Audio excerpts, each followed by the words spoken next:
Kalau manusia tidak terpisah dengan Tuhan, lalu bagaimana mekanisme kerja, gerak, ucap, fikir, dan tindakan manusia? Dan bagaimana dengan resiko yang dihadapi oleh manusia? Faktanya, manusia itu bisa bahagia dan bisa menderita. Jika manusia sedang menderita, lalu Tuhan ada di mana?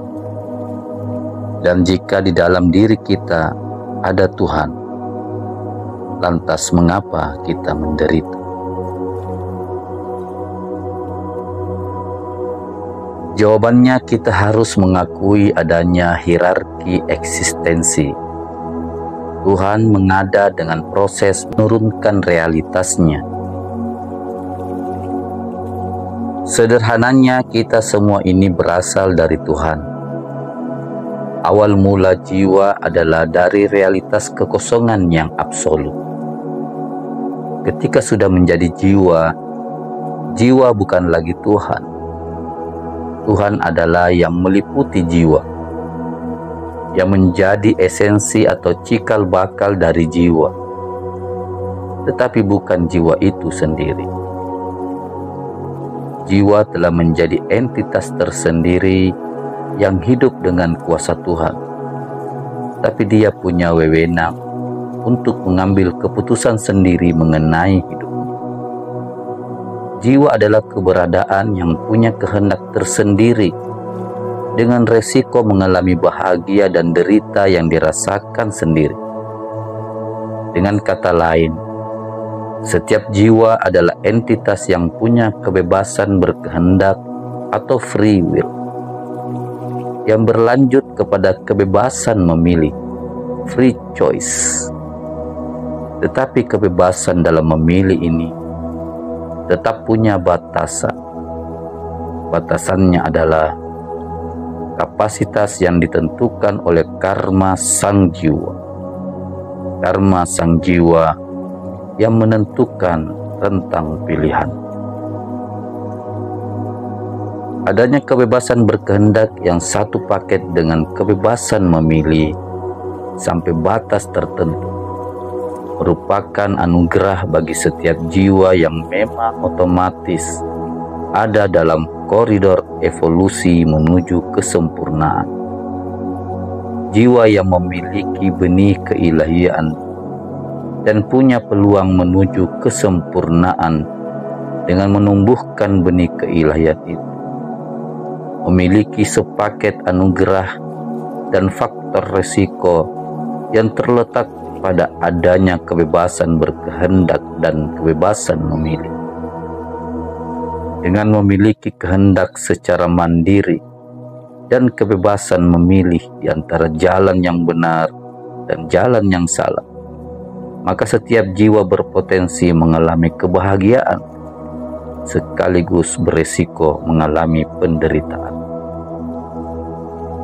Prinsip ini tetap berjalan saat jiwa terlahir ke bumi dan memiliki tubuh fisik, lalu hidup sebagai manusia. Setiap manusia otomatis ada dalam bingkai dualitas. Ada potensi kebajikan dan ada potensi kejahatan. Bisa bertindak benar atau salah, bisa bahagia ataupun menderita. Beginilah yang terjadi secara lebih detail. Sang jiwa yang terlahir sebagai manusia sebenarnya punya hasrat yang paling murni, berevolusi menuju kesempurnaan. Namun ketika sang jiwa menjadi manusia yang memiliki organ kecerdasan berupa otak, ia memiliki fungsi pikiran yang salah satu fungsi turunannya adalah kesadaran sebagai diri yang berbeda dari yang lain. Dengan ini, ia memiliki kecenderungan untuk mendahulukan kepentingan diri sendiri. Inilah yang disebut sebagai ego. Dengan fasilitas berupa kebebasan berkehendak dan kebebasan untuk memilih, manusia secara natural dapat memiliki kehendak dan pilihan untuk memenuhi apa yang menjadi keinginan egonya. Peradaban yang mengabaikan spiritualitas tetapi memberi ruang bagi kebebasan berpikir, sehingga menjadi pemicu lahirnya para manusia yang kehendak dan pilihan langkahnya ditentukan oleh kalkulasi untung rugi sesuai penalaran rasionalnya. Peradaban yang basisnya adalah agama atau moralitas menjadikan dogma religi dan moralitas sebagai bingkai dan batasan yang menentukan kehendak dan pilihan tindakan manusia.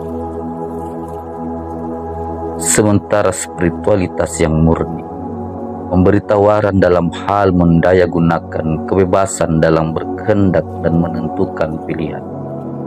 Dibangun kesadaran bahwa sesungguhnya ada tuntunan agung di relung hati yang merepresentasikan kehendak Tuhan yang pasti membawa pada keselamatan dan kebahagiaan sejati.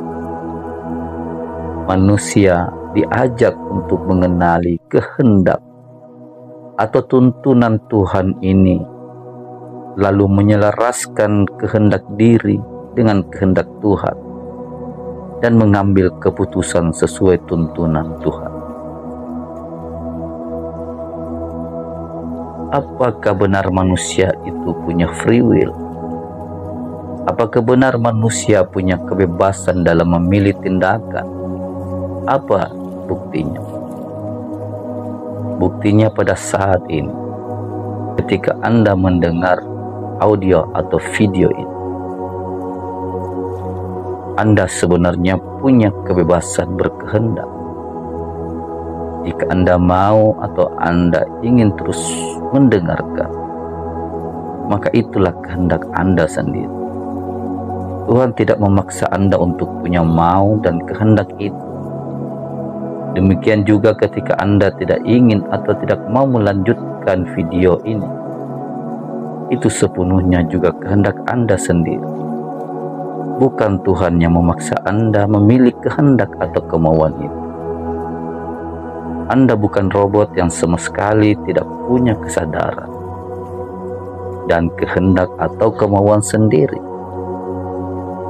Anda sejatinya punya kemerdekaan dalam berkehendak yang kemudian akan memberi konsekuensi yang Anda rasakan sendiri juga. Secara nyata, pada setiap momen dalam diri Anda, itu pastilah ada kehendak ego, kehendak murni sang jiwa, dan kehendak dari Tuhan yang bersemayam di relung hati. Nah, Anda selalu punya kebebasan memilih untuk mengikuti salah satu atau sebagian dari 3 kehendak itu. Maka berbagai kemungkinan yang bisa terjadi saat Anda mendengarkan audio ini. Anda ingin berhenti karena audio atau video ini membuat Anda kesal, karena Anda merasakan sakit karena banyak dogma ilusi yang harus dilebur. Tapi pada saat yang sama, Anda mengerti bahwa audio atau video ini berguna bagi evolusi jiwa. Yang dirindukan jiwa Anda ada di dalam video ini. Tuhan sejatinya menuntun Anda untuk terus menyelami dan mempelajari audio atau video ini. Anda punya kebebasan untuk mengikuti dan memilih gerak atau dorongan kehendak yang mana, ego, jiwa, atau Tuhan. Tentu saja, setiap pilihan akan membawa konsekuensi yang berbeda, karena manusia selalu dinaungi oleh hukum semesta yang adil tanpa diskriminasi, sekaligus ia akurat dan presisi.